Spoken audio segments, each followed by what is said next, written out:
En Veredictos Discutidos, el caso de Steny Morrison.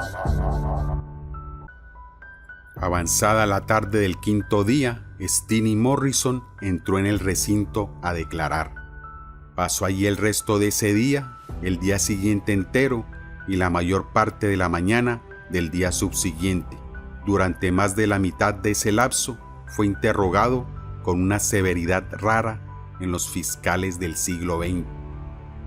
Steny, sin embargo, dejó primero constancia de su propia historia. Dijo que en diciembre estuvo ocupado en corretajes de alhajas en el barrio judío de Whitechapel. Hizo numerosas ventas que le produjeron un pequeño beneficio, al que se agregaron en el mismo periodo dos sumas inesperadas: 20 libras que le envió su madre desde Rusia y 35 libras que ganó en el juego del faraón. Por estos motivos, tenía dinero en abundancia, y esta situación de holgura databa de algunas semanas antes de Año Nuevo. En cuanto al 31 de diciembre, era muy sencillo. Aquella noche había entrado al Barça como a las 8 y había dejado allí una flauta comprada ese día. Del Barça había ido al Shoreditch Empire, donde estuvo ubicado solo, tal como lo habían dicho las Brodsky, en la platea. Después de la representación, había vuelto al Barça, donde había recogido su flauta y había tomado unos refrescos. Había salido de allí antes de las 12 y camino a su casa había visto a Verón detenido en la calle y conversando con un hombre alto. Verón lo había nombrado al saludarlo y Steny le había respondido. Luego había tomado rumbo a su casa y se había ido a la cama. Al día siguiente, oh sí, ¿por qué había de negarlo? Steny repentinamente se había desligado de su casa. Era una affaire de coureur, si prefieren llamarlo así, con más crudeza. Era un arreglo con una mujer del pueblo. Por ir con ella, había dejado a los Zimmerman. Por contemplar sus sentimientos, se había deshecho del revólver. La misma mujer ya había sido citada para comprobar, por lo menos, la primera de estas aseveraciones. ¿Y los días subsiguientes? Steny discutió enérgicamente el cargo de que había huido. Todos los días había estado ocupado en sus negocios en el East End. Había comido como de costumbre en restaurantes de las inmediaciones y Wensley lo había arrestado a corta distancia del Barça. La verdad era que se había despedido de este último lugar porque en la víspera de Año Nuevo había tenido unas palabras con Joe Mintz. ¿Vas a volver a ahorcarte?, había gritado Steny, y Mintz, ocultamente, lo había amenazado con vengarse. Creo, dijo Steny, que ahora se está vengando él de mí. En la historia de Steny, algunas cosas eran difíciles de aceptar. La flauta, a pesar de que una se presentó al tribunal; el dinero, a pesar de que hubo una exhibición de recibos; el revólver, a pesar de que quedó establecida su consideración con las mujeres. Todo puede haber sido verdad, pero tenía un aspecto de no ser sincero, como la excusa de Stephens para modificar la hora. Una tradición se ha desarrollado gradualmente en Inglaterra, donde se considera inocentes a las personas hasta que se prueba que son culpables, de que un acusado, sobre todo si puede merecer la pena de muerte, no debe ser intimidado ni acosado en el recinto. Esto no implica que su interrogatorio resulte inútil. Sir Patrick Hastings, al interrogar a Bacquier, demostró cómo un gran abogado puede ser un implacable fiscal acusador sin necesidad de imitar los métodos de un déspota de tribunal inferior. No se debe subestimar las dotes de Muir, su agudeza, su integridad, su dominio de los detalles, pero pertenecía por educación forense y por naturaleza a lo que ahora afectuosamente se denomina la vieja escuela. Para Muir no había diferencia entre defender o acusar. Se esforzaba por el triunfo de su parte. El caso de Steny con su grupo de partidarios y sus antagonismos personales solamente puede haber servido para acentuar esta tendencia.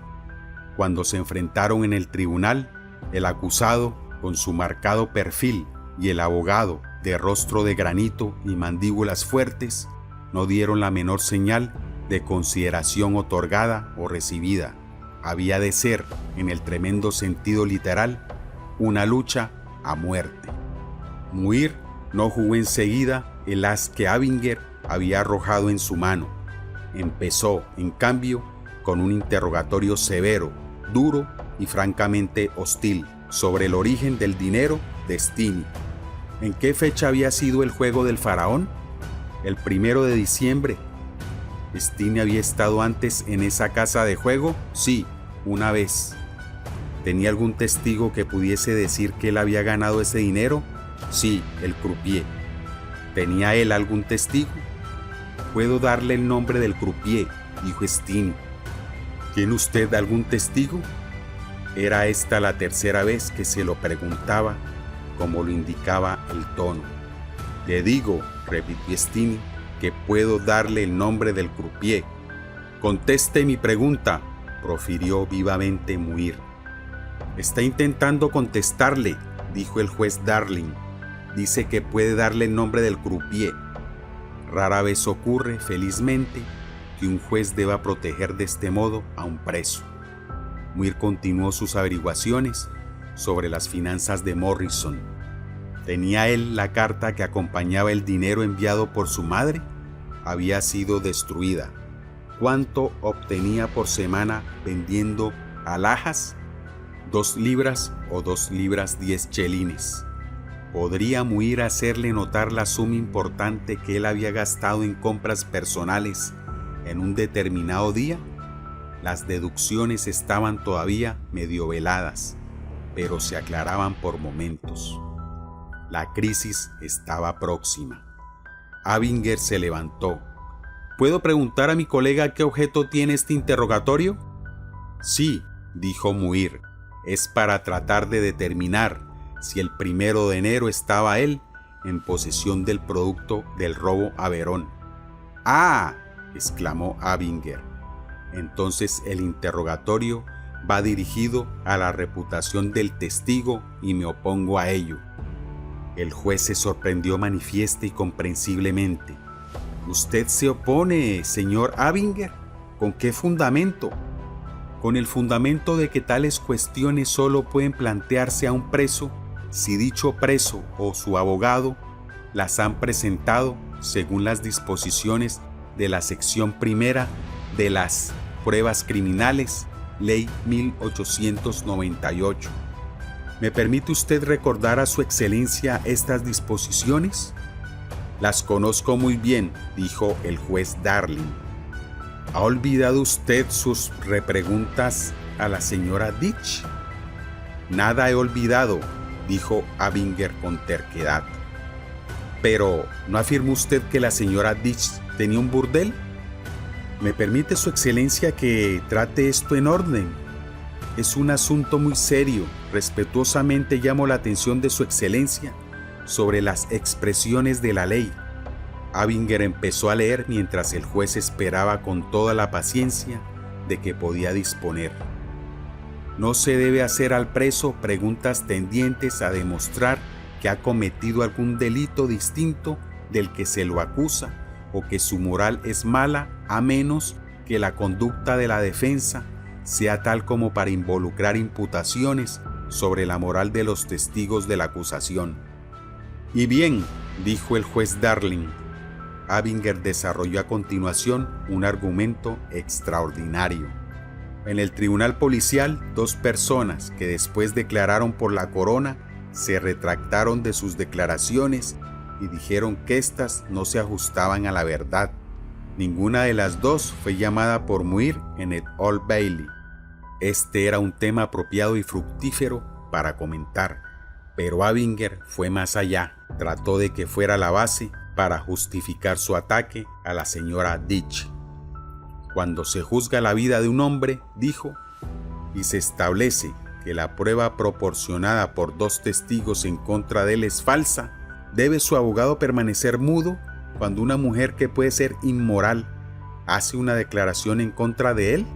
No, no está obligado a quedarse mudo, dijo el juez Darling, pero carga con las consecuencias si hace preguntas que entran en la ley de las declaraciones criminales. Una violenta tensión dominaba a Abinger. La batalla importante se perdía. Alrededor de Steenie se iban reuniendo las sombras descendentes de la sentencia de muerte. «Sería una bárbara crueldad», exclamó Abinger, «que un hombre deba quedarse mudo al lado de su abogado cuando está en juicio su vida, mientras una persona de la moral más infame declara en contra de él. Y si su abogado se atreve». El juez interrumpió este arranque. «Señor Abinger, sírvase no dirigirse a mí en términos tan retóricos. Estoy obligado por ley y no voy a considerar si es bárbaro o no. Si están dentro de la ley, permitiré las preguntas. Si están fuera de la ley, las rechazaré». Esta lógica no tenía réplica.